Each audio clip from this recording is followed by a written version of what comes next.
இதுல பாருங்க ஹெட்மியம் 2+ செறிவு 1 மூல் டெசிமீட்டர் -3 நியமம் மின்வாண்டா. இங்க வந்து ஐதரசன். அப்ப ஐதரசன் என்ன நடக்கும்? தாழ்த்தல் நடக்கும். ஐதரசன்ல தாழ்த்தல் நடக்கும். தாழ்த்தல் திசையில் எழுதப்படும். முதல் H+ தான். H+க்கு செறிவு இருக்கு 1 மூல் டெசிமீட்டர் -3. H2 வர போகுது. அப்ப இப்படியே விடையலாம். இந்த இடையகத்தை ஒரு நிலைக்குத்து கோட்டால பிரிக்கப்படுது. இது கேஸ். உண்மையா இதுന്റെ அமுக்கம் தெரிஞ்சா போடணும். ரிசோர்ஸ் புக்ல அப்படியெல்லாம் போடல. ரிசோர்ஸ் புக்ல ஸ்கிப் பண்ணிக்க. எப்படின்னு சொன்னால் இந்த வெப்பநிலை அமுக்கங்கள் போடுவது சிறந்ததுன்னு சொல்லியும் தெரிஞ்சா போடணும்னு சொல்லி இருக்கேன். சரிதானே? அப்ப அதே எழுதினபடி போட்டால் இது H2 கேஸ் என்று எழுதுறது போதுமானது. ஆனா ஒரு ஏடிஎம் என்று கொடுக்கறது நல்ல நியம மின்வான்னு சொன்னா போடுறான் நல்ல. சரியா? இப்ப 2011 ரிசோர்ஸ்ல இந்த H2வுக்கும் பிளாட்டினத்துக்கும் இடையில கமதான் போடப்பட்டிருக்கு. இப்ப தந்திருக்கிற ரிசோர்ஸ் புக்ல இது நிலைக்குத்து கோட்டு அளவு ஒரு பிரிச்சிருக்கும். சரி, அப்ப பிளாட்டினத்துக்கும் ஐதரசன் வாயுக்கும் இடையில ஒரு நிலைக்குத்து கோடு தான் இருக்கு. இங்க நான் திரவச்சந்தி அழுத்தம் இல்லை என்று சொன்னதால உப்பு பாலம் பயன்படுத்தப்படுது. உப்பு பாலத்தின் குறியீடு என்ன? ஒரு சோடி நிலைக்குத்து கோடு. இதுதான் கூட இதுக்குரிய. இன்னொரு மின்வாயை நான் எடுக்கிறேன் பிராக்டிஸுக்காண்டி தானே. இன்னொரு மின்வாயம் எடுப்பேன். அந்த மின்வாய் வந்து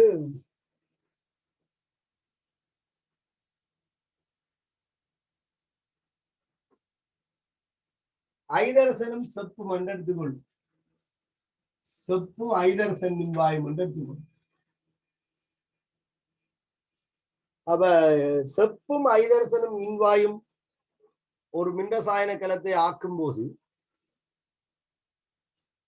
செப்பிலதான் தாழ்த்தல் நடக்கும், ஐதரசன்ல ஒட்சியேற்று நடக்கும். அப்ப ஒட்சியேற்றப்படுற மின்வாய் தானே இடது கை பக்கத்தில் எழுதப்படும். அப்ப முதல்ல ஐதரசனுக்குரிய அரைக்கலத்தாக்கம் எழுதப்படும். அப்ப இங்கே நாங்கள் திரவச்சந்தி அழுத்தம் அற்றது என்று எடுத்துக்கொள்ளும்.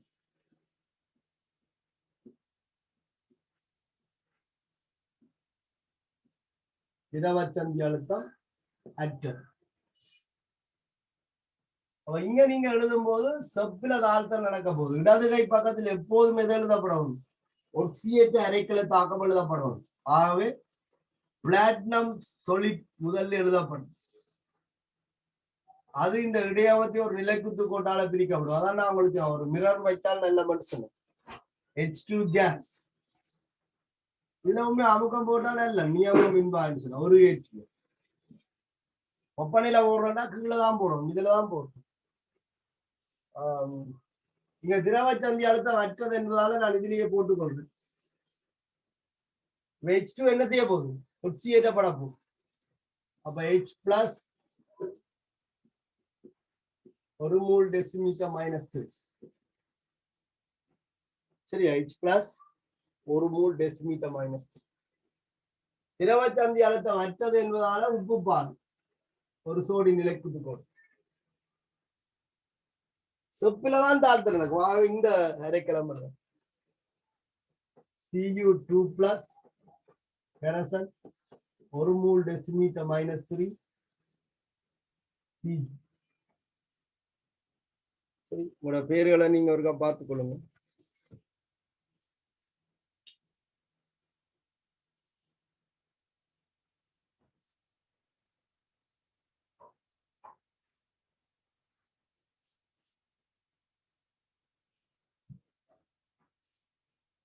ஐதரசன்ல ஒட்சியேற்ற நடக்கைகள் என்ன மாதிரி நியம மின்வாய் காணப்படும், தாழ்த்தல் நடக்கைக்கு என்ன மாதிரி நியம மின்வாய் காணப்படும் பாருங்க.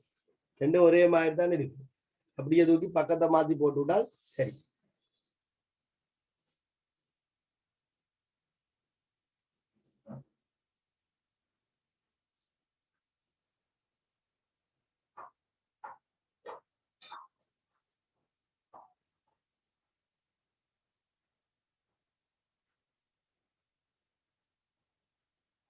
சரி, ஒரு கலத்துக்கு பேரிடேக்குல நாங்கள் இவ்வளவு விதிமுறைகளையும் கருத்துல கொண்டு கல பெயர் வந்து வைக்கணும். இந்த கலத்தின் பெயர் என்று சொல்லலாம், அல்லது கல குறியீடு என்று சொல்லலாம்.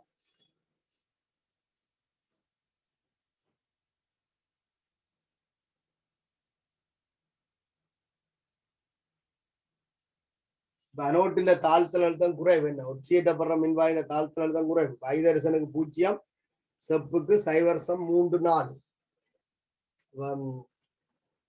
இதுல இருந்து நாங்கள் இன்னொரு விஷயத்தை எளிமையாக எடுத்துக்கொள்ள முடியும் அழுத்தம் கூடிய இடத்துல இருந்து அழுத்தம் குறைஞ்ச இடத்தை நோக்கி மின்னோடு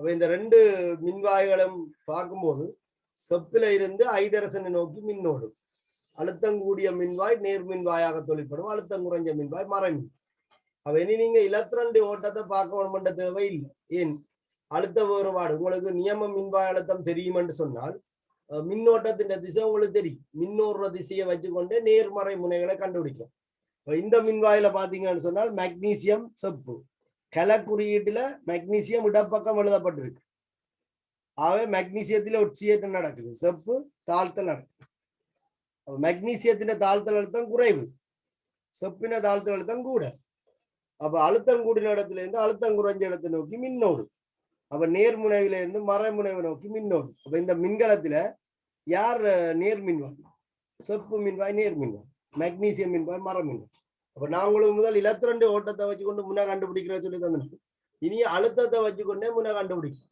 அப்ப ரெண்டு மின்வாய்களை பயன்படுத்தி ஒரு மின்ரசாயன களம் உருவாக்கப்படும் போது அதுல அழுத்தம் குறைஞ்ச மின்வாய் மறை மின்வாயாக இருக்கு அழுத்தம் கூடிய மின்வாய் நேர்மின்வாயாக இருக்கு சரியா ஓகே அப்ப இனி நீங்கள் இன்னொரு விஷயம் நான் உங்களுக்கு சொன்னேன் நேற்று சில சந்தர்ப்பங்கள்ல இந்த மின்வாயினுடைய மின்பகு பொருளும் அந்த மின்வாயுடைய மின்பகு பொருளும் சமனாக இருக்கலாம்னு சொல்லி அப்ப அது ஒரு தலைகுடியான பிரச்சனையா மாறும் இவருக்கு பயன்படுத்தப்படுற மின்பகு பொருளும் இவருக்கு பயன்படுத்தப்படுற மின்பகு பொருளும் இதுல சேம் ஆகும் இவ ரெண்டு செப்பல்ல அதற்கு பொருத்தமான இன்னொரு மின்வாயு இருக்கு அப்ப அதிண்ட கல குறியீடு எழுதைக்கு என்ன செய்யறது ஒரு பார்ப்போம் சரியா ஓகே அப்ப நாங்க அடுத்த ரூல்ஸ் இருக்கா கதைப்போம்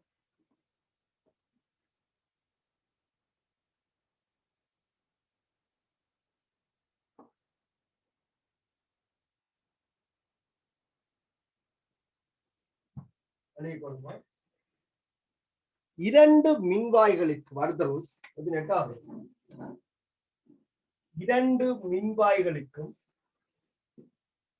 இரண்டு மின்வாய்களுக்கும்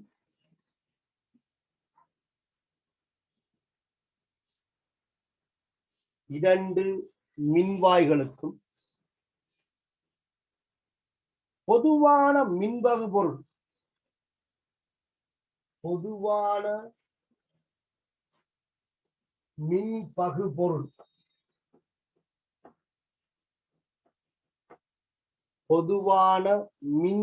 பொருள்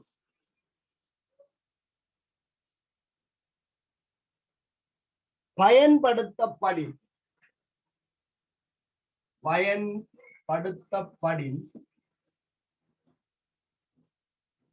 பொதுவான மின்பகு பொருள் பயன்படுத்தப்படும்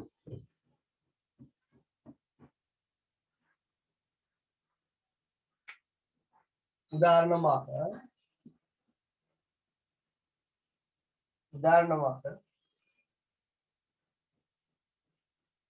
HCl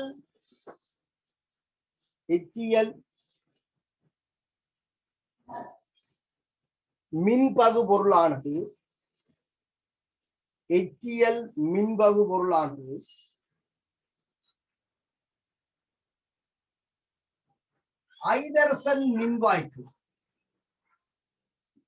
ஐதரசன் மின்வாய்க்கும்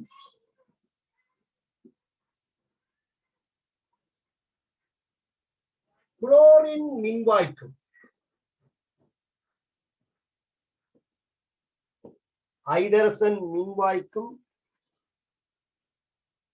வெள்ளி குளோரைட் மின்வாய்க்கும்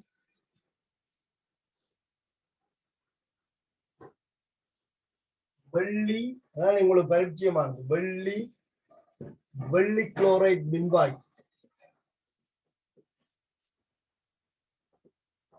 வெள்ளி குளோரைட் மின்வாய்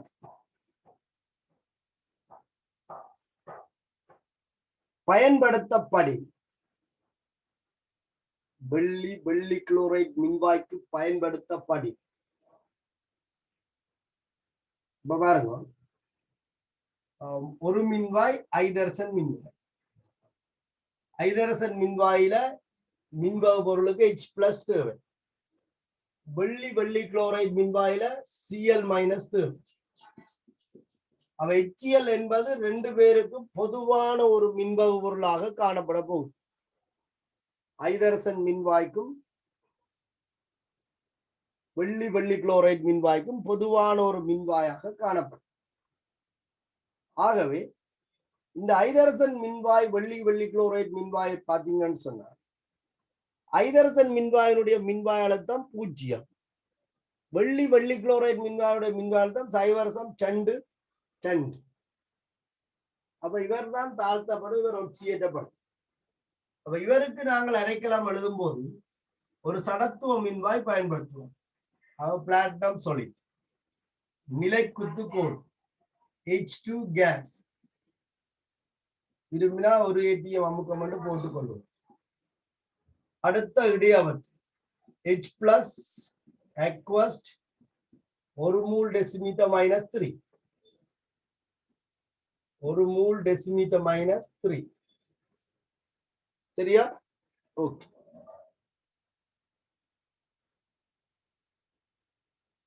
இப்ப சம்திங் வெள்ளி வெள்ளி குளோரைட் மின்வாய்க்கும் Cl- தான். அப்ப அது என்ன செய்ய போகுதுன்னு சொன்னால் இவருக்கு பொதுவாக வரப்போகுது. வெள்ளி வெள்ளி குளோரைட் மின்வாயின் Cl- இவருக்கு பொதுவாக வரும். ரெண்டு பேருக்கும் ஒரே மின்பாகு பொருள் HCl. அப்ப நாங்கள் இதுல என்ன செய்ய முடிந்தால் கமவை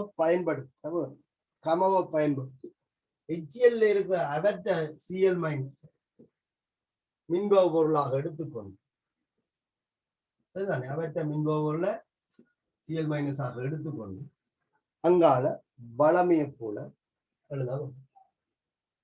AgCl solid நிலைக்குத்து கோடு அங்கால உங்களுக்கு AgC.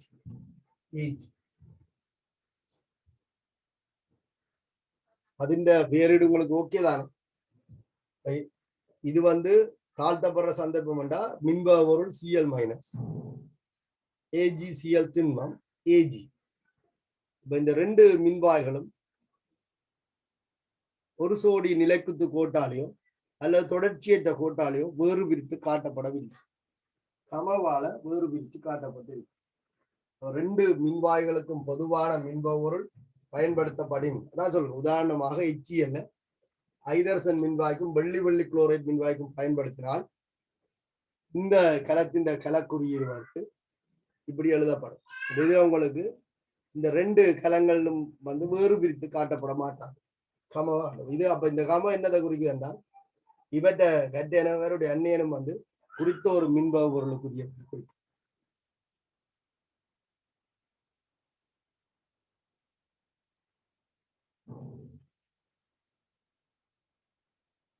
சரி, இப்ப ஒரு கலத்துக்கு படங்குற தேவையில்லை. இனிமேல் கலத்தின் பேரீடு தந்தாலே எங்களுக்கு போதும். படம் தந்தால் படத்தை கீறலாம். படத்தை கீற சொல்லி கேட்டா படத்தை கீறலாம். வேண்டாம், படத்தை கீறித்தான் சில நேரத்தில் என்ன செய்ய வேண்டி வரும், இலத்திரண்டி ஓட்டம் காட்ட வேண்டி வரும். இந்த கல குறியீட்டுல இலத்திரண்டி ஓட்டம் காட்ட சொல்லி கேட்டால் நாங்கள் இப்படித்தான் காட்ட வேண்டி வரும். கல குறியீட்டுல இலத்திரண்ட பாய்ச்சல் திசையை காட்ட சொல்லி கேட்டால் இப்படி காட்ட வேண்டி வரும். ஆனா அநேகமான கேள்விகளை இப்ப முந்தி அப்படியெல்லாம் கேட்டிருக்காங்க. இப்ப 2015-16 கேள்விகள் எல்லாம் பாத்தீங்கன்னு சொன்னால் கலப்படம் நாங்க கீறிப்போம் தான் படம், அதுல இலத்திரண்டு ஓட்டத்தின் திசையை குறித்து காட்ட சொல்லி கேட்டிருக்கோம். அதுல நீங்க பார்த்துக்கொள்ளுங்க. இதுல காட்டணும், ஒரு கலத்தின் குறியீடு தந்தால் அந்த கலத்தின் சகல டீட்டெயில்ஸ் உங்களுக்கு அறியப்படக்கூடியதாக இருக்குமே. பெயர் என்பது ஒன்றுக்கு தனித்துவமானதுதானே. ஆகவே நீங்கள் பெயர் எழுத தெரிய வேணும். பெயர் எழுதும் போது ரூல்ஸ் அண்ட் ரெகுலேஷன் கவனிச்சுப்படும். சரி, இப்ப இந்த கலத்தினுடைய மின்னியக்க விசை எப்படி காணலாம்? இந்த கலத்துக்கு ஒரு மின்னியக்க விசை இருக்கு. இந்த கலத்தினுடைய மின்னியக்க விசை எப்படி காண்றது?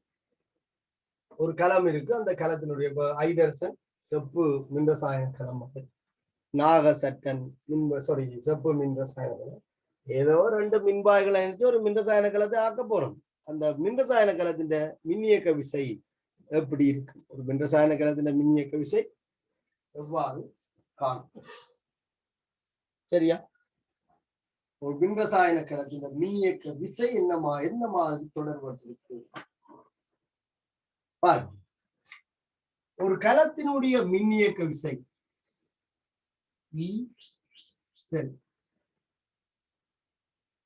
என்பது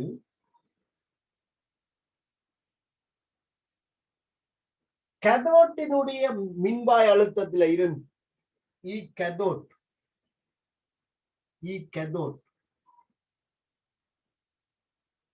கதோட்டினுடைய மின்பாய் அழுத்தத்தில் இருந்து அனோட்டினுடைய மின்பாய் அழுத்தத்தை கழிப்பதன் மூலம் பெறப்படும். இந்த ரெண்டுக்கு இடையிலான அழுத்த வேறுபாடுதான் நான் உங்களுக்கு சொன்னேன். ஒரு வோல்ட் மானி வந்து ரெண்டு மின்வாய்களுக்கு இடையிலான வேறுபாட்டை தான் தரும். அது மின்னோடாத சந்தர்ப்பத்தில அந்த அழுத்தம் வந்து மின்னியக்க விசைக்கு தான். ஒரு கலத்தினுடைய மின்னியக்க விசை என்பது E cathode minus E anode. இதுல எப்போதும் கேத்தோட் வலது கை பக்கத்தில் எழுதப்பட்டிருக்கு RHS. எப்போதும் அனோட் இடது கை பக்கத்தில் எழுதப்பட்டிருக்கு LHS. ஆகவே கலத்தினுடைய மின்னியக்க விசையை நாங்கள் இன்னொரு மாதிரியும் எழுதலாம். ஈசல் பூச்சி பேருந்து மலை அப்படி எல்லாம் காட்சி கொண்டிருக்க கலத்தினுடைய மின்னியக்க விசை ஈசல். கதோட்டிற்கு பதிலாக ERHS மைனஸ் ELHS அப்படி நீங்கள் எழுதிக்கொள்ளலாம். அதுதான் நான் உங்களுக்கு திருப்பி சொன்ன விஷயம். கல குறியீட்டில ஒட்சியேற்ற அரைக்கலம் எப்போதும் இடதுகை பக்கத்தில் எழுதப்படும். அனோட் என்பது எப்போதும் இடதுகை பக்கத்தில் இருக்கிற ஒன்று. ஆகவே LHS என்று குறிப்பிட்டான அனோட் என்று குறிப்பிட்டான சரியான. நீங்கள் ரெண்டாவது ஒரு ஈக்குவேஷனை போட்டு சமன்பாட்டில பிரதிட்டு கலத்தினுடைய மின்னியக்க விசையை காணலாம். இப்ப ஒரு கலத்தில அனோட்டினுடைய மின்வாய் அழுத்தம் மிக குறைவாக இருக்கும் அல்லது மைனஸ்ல இருக்கும். தாழ்த்தல் அழுத்தம் குறைவுதானே, அனோட்டுக்கு தாழ்த்தல் அழுத்தம் குறைவு. அவ அனோட்டுக்கு பெருமானம் பிரதியிடும் போது ஒன்றில் சின்ன பெருமானமா இருக்கும். சகவில இருந்தா சின்ன பெருமானமா இருக்கும் அல்லது மைனஸ்ல இருக்கும். சமன்பாட்டில் ஒரு மைனஸ் இருக்கு. அப்ப மைனஸ் இன்டு மைனஸ் பிளஸ். கதோட் என்பது அழுத்தம் கூடிய ஒரு மின்வாய். மைனஸ்ல இருந்தா சின்ன பெருமானமா இருக்கும், பிளஸ்ல இருந்தால் பெரிய வருமானமாக இருக்கும். ஆகவே இப்ப ரெண்டு மின்வாய்களும் நேர் அழுத்தத்தை உடையதாக இருந்தால், ஐதரசன் நியம மின்வாய் சார்பாக சகவுக்குரிய அழுத்தத்தை கொண்டிருந்தால் அதுல பெரிய பெருமானம் உடையது கதோட்டாக இருக்கும், சின்ன பெருமானம் உடையது அனோட்டாக இருக்கும். அப்ப பெரிய பெருமானத்திலிருந்து சின்ன பெருமானத்தை கழிக்க கலத்தினுடைய மின்னியக்க விசை சகவில வரும். இரண்டுமே மைனஸாக இருந்தால் மைனஸ்ல பெரியது அனோடாக இருக்கும், மைனஸ்ல சிறியது கதோட்டாக இருக்கும். அப்ப மைனஸ் இன்டு மைனஸ் பிளஸ் என்பது பெரிய ஒரு பெருமானம் சகவுக்குரியதாக இருக்க, மைனஸ்ல இருக்கிற சின்ன பெருமானம் கதோட் இதாக இருக்கும். அப்ப பெருசில இருந்து சின்ன கழிக்கிறதால உங்களுக்கு ஈசல் வந்து பிளஸ்ல தான் வரும். அனோட் மைனஸ்ல இருந்து கதோட் பிளஸ்ல இருந்தால் கதோட் பிளஸ்ல இருக்கும், அனோட்ட மைனஸ்ல பிறகு மைனஸ் இன்டு மைனஸ் பிளஸ். ஆகவே ரெண்டும் கூட்டுப்படும். அப்ப எந்த ஒரு சந்தர்ப்பத்திலையும் ஒரு கலத்தினுடைய மின்னியக்க விசை மறை பெருமானத்தை கொண்டிருக்க மாட்டுது. எந்த ஒரு சந்தர்ப்பத்திலும் அதான் ஈக்குவேஷன்ல உங்களுக்கு காட்சி கொண்டிருக்கும். ஒரு கலத்தினுடைய மின்னியக்க விசை என்பது E கதோட் மைனஸ் E அனோட்டிற்கு சமனாக இருக்கு. அப்ப கதோட் என்பது அழுத்தம் கூடிய ஒரு மின்வாய், அனோட் அழுத்தம் குறைந்த மின்வாய். அப்ப ரெண்டு மின்வாய் அழுத்தங்களும் மைனஸ்ல இருந்தால் அழுத்தம் கூடிய மின்வாய் மைனஸ்ல சின்ன பெருமானம், அழுத்தம் குறைஞ்ச மின்வாய் மைனஸ்ல பெரிய பெருமானம். அப்ப மைனஸ் இன்டு மைனஸ் பிளஸ் வந்து பிளஸ்ல இருந்து ஒரு சின்ன பெருமானம் கழிவிட கலத்தின் மின்னியக்க விசை சகவில. எப்போதும் கலத்தினுடைய மின்னியக்க விசை சகவுக்குரியதாக இருக்கும். அப்படி கணிச்சு நீங்க பாக்குறீங்கன்னா சமன்பாட்டுல பிரதிரேக மாறி பிரதிட்டு அர்த்தம். சரிதான். எந்த பக்கத்தால அனோட் கேதோட கண்டுபிடிச்சு நீங்க போட்டீங்கன்னாலும் கலம் வந்து பிளஸ்ல தான் இருக்கு. இந்த கலங்களினுடைய மின்னியக்க விசை பெருமானங்கள், கலத்தினுடைய நியம மின்வாய் அழுத்த பெருமானங்கள் நியம நிலைக்குரியனவாக இருந்தால், கேதோட் நியம நிலைக்குரியனவாக இருந்து அனோட்டும் நியம நிலைக்குரியனவாக இருந்தால், இ ஸ்டாண்டர்ட் கேதோட் மைனஸ் இ ஸ்டாண்டர்ட் அனோட் என்று எழுதிக்கொள்ளும். அப்ப நீங்கள் காண்றது இ ஸ்டாண்டர்ட் செல் நியம கலம், கலத்தினுடைய நியம மின்னியக்க விசை அப்படி என்று சொல்லிக் கொள்ளுங்க. இப்ப உங்களுக்கு தெரியும் 2016 ஒரு பாஸ்ட் பேப்பர்ல பாத்தீங்கன்னு சொன்னா ஒரு தெர்மோ கெமிஸ்ட்ரி கேள்வி இருக்கு. வெப்ப ரசாயன தரவுகள் 16ஆம் தான் இருக்கும். வெப்ப ரசாயன தரவுகள் வந்து நியம நிலைக்குரியன அல்ல அப்படி என்று சொல்லி கேள்வியில சொல்லப்பட்டிருக்கு. நீங்க ஸ்கீமை பாத்தீங்கன்னா தெரியும். அங்க டெல்டா ஜி ஸ்டாண்டர்ட் சமன் delta I standard delta S standard into T அப்படி போட்டால் புள்ளி வழங்க வேண்டாம் என்று சொல்லி, ஏனென்றா தரவே நியம நிலையில இல்ல பேந்தேன் சமன்பாட்டை நியம நிலையில எழுதுவாங்கன்றதா அது கழிச்சு. அப்ப சமன்பாடு முதல் என்ன, டெல்டா ஜி சமன் டெல்டா எச் சய டெல்டா எஸ் இன்டு டி. தரவுகள் நியம நிலைக்குரியனவாக இருந்தால் இப்ப நாங்கள் இது என்னவாக எடுத்துக்கொள்ளலாம், delta G standard delta I standard delta I standard என்று எடுக்கலாம். அப்ப எடுத்தா உண்மையா என்ன செய்யணும், வெப்பல 25 பாய் என்று எடுக்கும். ஆகவே அதால நாங்க அப்படி எழுதுறேன். இப்ப தரவுகளை பொறுத்துதான் ஈக்குவேஷனை நீங்க பாவிக்கணும். உங்களுக்கு தரவு சும்மா அழுத்தங்கள் தரப்பட்டிருந்தால் நீங்க இந்த கோவை எழுதுறதுதான் பொருத்தப்படும். ஆனா அநேகமாக நாங்கள் என்ன தாரணம், நியம மின்வாய் அழுத்தங்கள் தான் பொதுவாக தாரது. அது கேள்வியை பொறுத்தது. எந்த சமன்பாடு எழுத போறீங்க, இப்படி எழுத போறீங்களா இப்படி எழுத போறீங்க, கேள்வியை பொறுத்தது. சரியா? ஓகே. அப்ப இந்த IUPAC பேரிட்டு குறிவழக்குப்படி பேர் எழுதுவீங்க. இந்த கடைசி சந்தர்ப்பத்தில் இருக்கா நீங்க பார்த்துக்கொள்ளுங்க. என்னன்னு சொன்னால் ஒரே மின்பாவு பொருள் இருக்க அதுக்கு பேர் இந்த மாதிரி வருதுன்னு சொல்லி நீ விதிக்கு கீழே எழுதி கொள்ளுங்க. மின்ரசாயன கலம் ஒன்றின் மின்னியக்க விசையானது, மின்ரசாயன கலம் ஒன்றின் மின்னியக்க விசையானது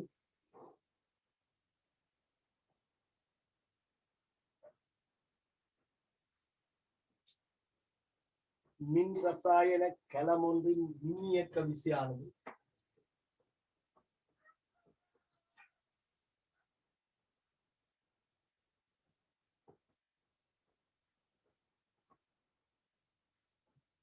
மின் ரசாயன கலம் ஒன்றின் மின்னியக்க விசையானது பின்வருமாறு அமையும். பின்வருமாறு அமையும். E cell சமன் E RHS minus E LHS. இதுல தரவுகள் நியம நிலைக்குரியனவாக இருந்தால் E ஸ்டாண்டர்ட் செல் E ஸ்டாண்டர்ட் RHS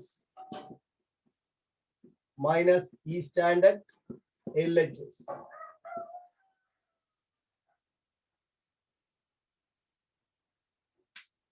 எழுதிக்கொள்ளும்.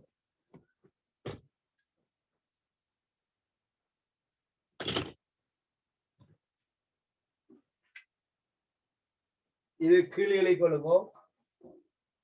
இடப்பக்கத்தில்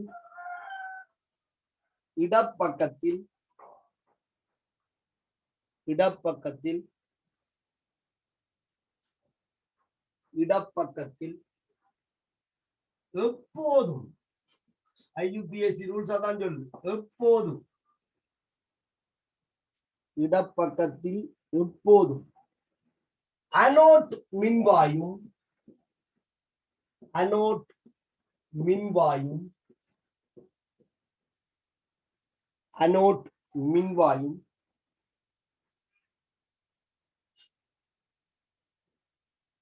வலப்பக்கத்தில்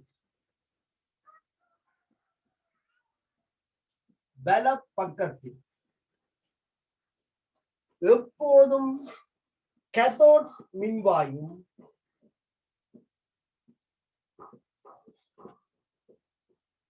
கேத்தோட் மின்வாயும்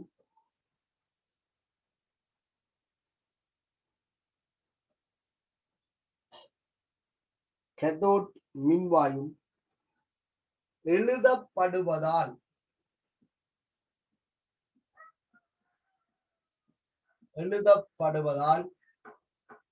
E cell சமன் E cathode minus E anode. இந்த கவனிங்க, இப்ப cathode எழுதினீங்கன்னு சொன்னால் CA1, Cக்கு அடுத்ததுதான் A1. அனோட் எழுதினீங்கன்னா ஏக்கு அடுத்து இந்தாம்பல் சம்பந்தமே இல்லாத ஒரு எழுத்து வரும். இப்ப சி வந்து A1. அப்ப கதோட்ல இருந்து அனோட்டை கழிக்கணும் யோசிச்சு வச்சு கொடுங்க. இல்லைன்னு சொன்னால் குழப்பம் போயிருது. LHS minus RHS RHS minus LHS. நான் இதை எழுத போறேன், எனக்கு எழுதினா சில குழப்பம். அப்ப நான் கதோட் மைனஸ் அனோட் ஞாபகத்துல வச்சு கொள்றேன். CA தானே கதோட்டு கழினா CA. அப்ப இதுல CA கதோட்டின் ரெண்டும் A அனோட்டின் ரெண்டும் எடுத்துக்கொள்ளும். அப்ப C முதல் எழுதி C ல இருந்து A எழுதிக்கொள்ளும். அப்ப கதோட் மைனஸ் அனோட் சேர்ந்து யோசிக்கிறேன். கதோட் எங்க இருக்கு, தாழ்த்தப்படும். ஆகவே RHS. அதுக்கு பிறகு இதை பற்றி யோசிக்கிறது. இல்லைன்னா குழப்பம் தேவையில்லை. E cell வந்து E cathode minus E anode என்று எழுதப்படலாம். பிழை இல்லை. நீங்க இப்படி எழுதினா இப்படி எழுதின இங்கேயும் ஸ்டாண்டர்ட் நியம நிபந்தனைக்குரியதாக இருந்தால் E cell வந்து E ஸ்டாண்டர்ட் செல் என்று எழுதப்படலாம். இங்க E cathode வந்து E standard cathode minus E standard anode. சரியா? ஓகே. எனவும் எழுதலாம். இது இப்படி எழுதப்படுவதால எனவும் எழுதலாம்.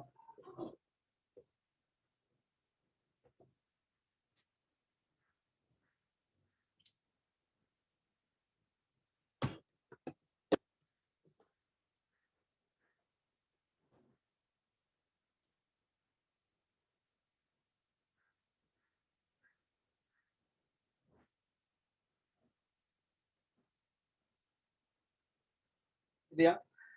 ஓகே. இதை நான் அழிக்கிறேன்.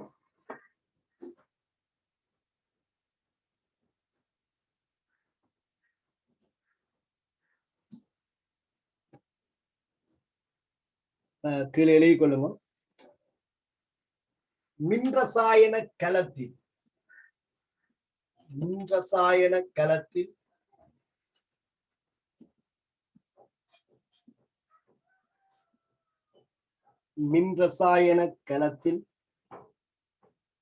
ஒட்சியேற்றப்படுகின்ற மின்வாய்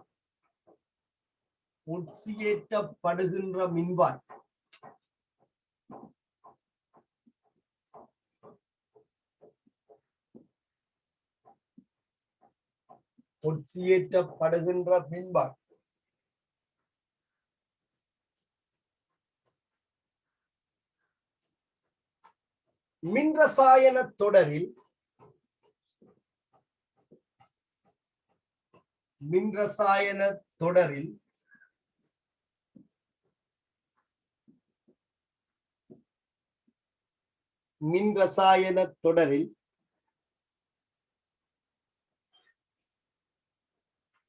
மேலே காணப்படும்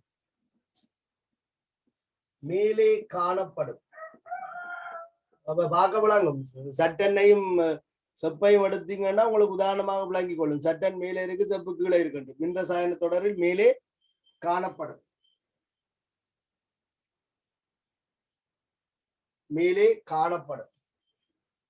இதுஇந்த தாழ்த்தல் அழுத்தம் மைனஸ்ல இருக்கு, அதாவது குறைவு. மின்ரசாயன கலத்தில் ஒட்சியேற்றப்படுகின்ற மின்வாய் மின்ரசாயன தொடரில் மேலே காணப்படும்.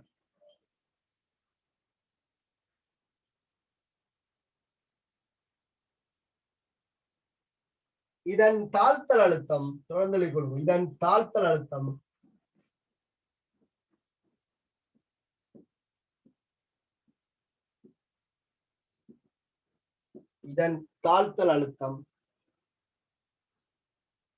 குறைவு.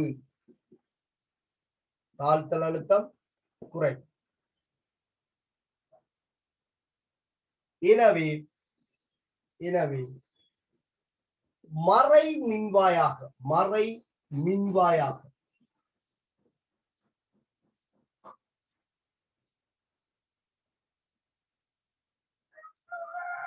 மறை மின்வாயாக தொழிற்படும்.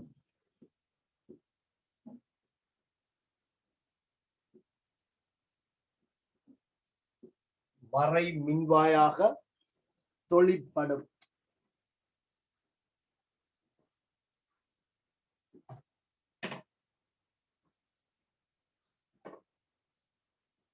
மறை மின்வாயாக தொழிற்படும்.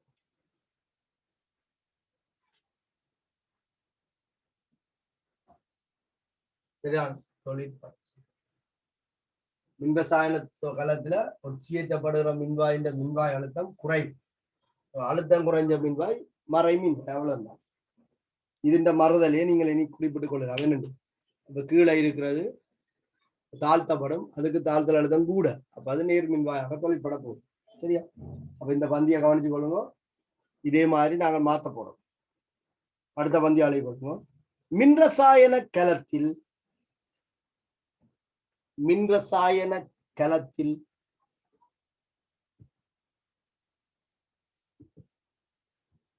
மின்ரசாயன களத்தில் மின்ரசாயன களத்தில் தாழ்த்தப்படுகின்ற மின்வாய், தாழ்த்தப்படுகின்ற மின்வாய், மின்ரசாயன களத்தில் தாழ்த்தப்படுகின்ற மின்வாய்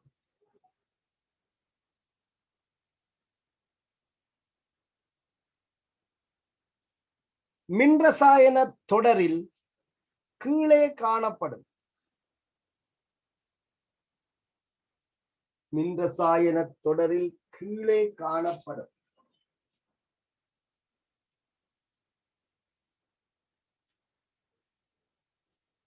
மின்ரசாயன தொடரில் கீழே காணப்படும்.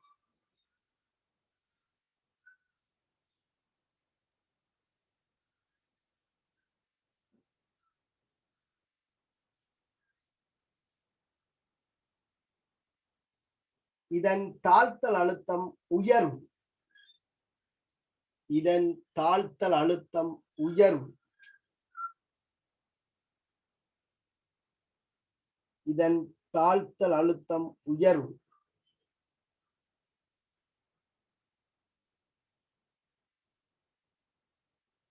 இதன் தாழ்த்தல் அழுத்தம் உயர்வு. எனவே நேர் மின்வாயாக தொழிற்படும். எனவே நேர் மின்வாயாக தொழிற்படும்.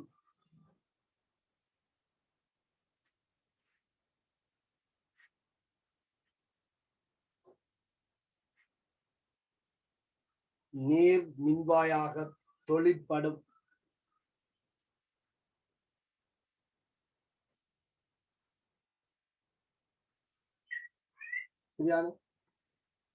அழுத்தம் கூடின மின்வாயில இருந்து அழுத்தம் குறைஞ்ச மின்வாயை நாங்கள் கழிக்கிறதால ஒரு கலத்தினுடைய மின் இயக்க விசை எப்போதும் நேர்பெருமானத்துக்குரியதாகவே காணப்படும். இந்த மின்னியக்க விசை என்பதை கவனித்துக் கொள்ளுங்கள். மின்னியக்க விசை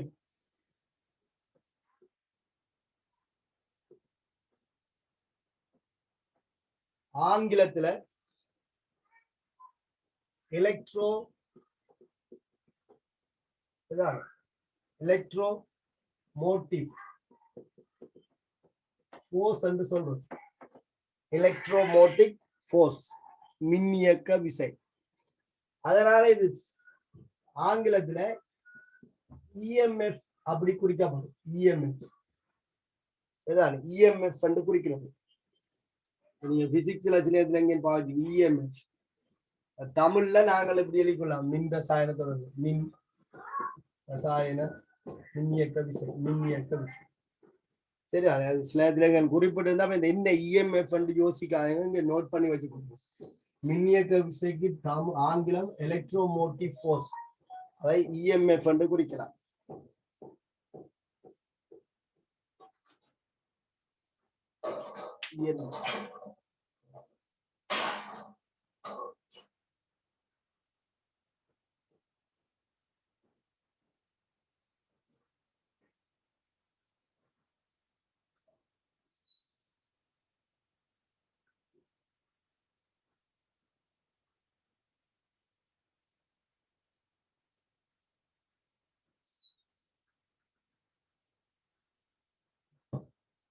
சரி, நீங்கள் இதுல கவனிக்க வேண்டிய விஷயம், கலத்தின் மின்னியக்க விசை எந்த ஒரு சந்தர்ப்பத்திலும் மைனஸா வராது. நீங்கள் எந்த ரெண்டு மின்வாய்களை எடுத்து மின்னியக்க விசை கணிச்சிக்கணும்னாலும் உங்களுக்கு தெரியும். ரெண்டு மறை அழுத்தத்தையுடைய மின்வாய்களை கருதினா, ஒரு நேர்மறையை கருதினா, ரெண்டு நேர கருதினா மின்னியக்க விசை வந்து பிளஸ்ல தான் அமையும். சரியா? அப்ப நோட் போட்டுக்கொள்ளுங்க. நோட்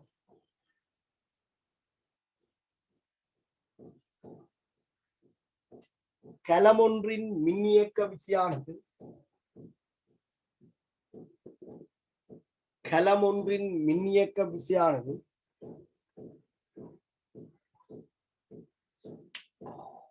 கலமொன்றின் மின்னியக்க விசையானது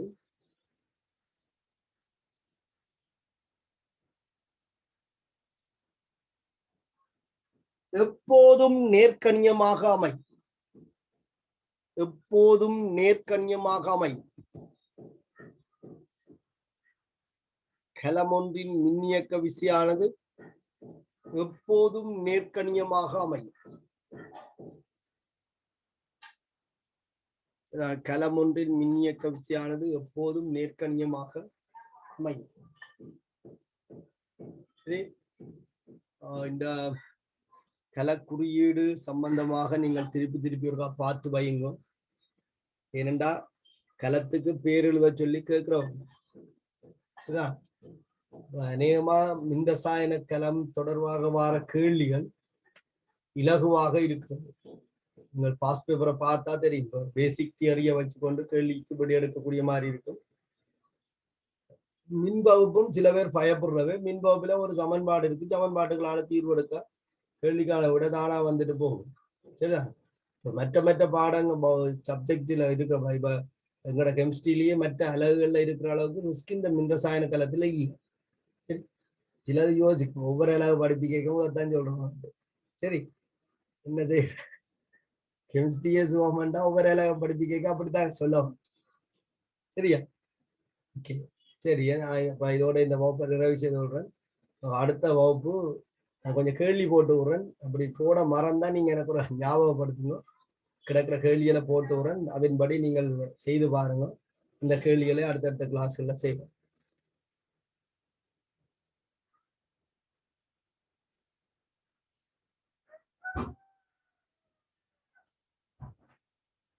இப்ப ஐதரசனுக்கு மேல இருக்கிற மின்வாய் ஒட்சியேற்றப்படும். ஐதரசனோட இணைக்கப்படும் போது, சரிதான், அது வந்து மெக்னீசியத்தையும் சட்டனையும் உடைச்சா என்ன நடக்கும்? மெக்னீசியத்துல ஒட்சியேற்றம் நடக்கும், சட்டன்ல தாழ்த்த நடக்கும். அப்ப நான் உங்களுக்கு நியம மின்வாய் அழுத்தம் பார்க்கலதான் சொல்லியிருப்பேன். மறை மின்வாய் அழுத்தம், ஒரு மின்வாயினுடைய நியம மின்வாய் அழுத்தம் மறையாக இருந்தால் அது ஐதரசனோட இணைக்க ஐதரசனுக்கு மேலே இருக்கிறதாக இருக்கும். மின்ரசாயன களத்துல அப்படி இருக்கணும் அவசியம் இல்லை. சரிதான்? சரி, ஓகே. அப்படியே